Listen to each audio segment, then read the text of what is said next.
Yesu ashimwe, mvuganye n'Imana, hari ijambo izanye rishya noneho ku buzima bwawe. Ijambo riravuze ngo yemwe abarushe n'abaremerewe nimunsange ndabaruhura, muze muzane imitwaro yanyu, muzane ibibavunye, muzanye ibyabacanze. Niko Yesu avuga ku buzima bwawe. Umaze iminsi ubuzima bwawe bwaranze.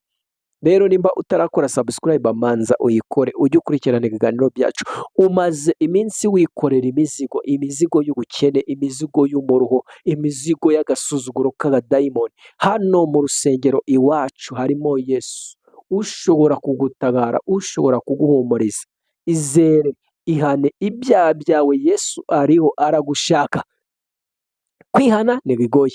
Atura amagambo meza avuge ngo ndashaka kwakira Yesu n'umwami n'umukiza wanjye, ndetse ibyaha, ndetse ubusinzi, ndetse ubusambanyi, ndetse ibiyobyabwenge, ndashaka umwuka wera, ndashaka impinduka, Yesu abane nawe. Atura ayo magambo, ubundi nurangiza utangire ujye mu nzu y'Imana, ujye ujya gusenga. Numva gusenga ukurikirane ibiganiro byacu. Turashaka ko amateka y'ubuzima bwawe ahinduka, ukava mu gasuzuguro abadayimoni bagushizemo, ukinjira mu cyubahiro cy'ubuzima, ukinjira mu buzima, ukinjira mu buzima, ukinjira mu buzima, ukinjira mu buzima.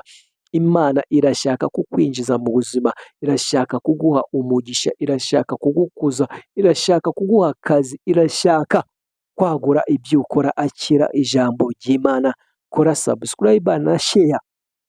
Murakoze, nakagaruka.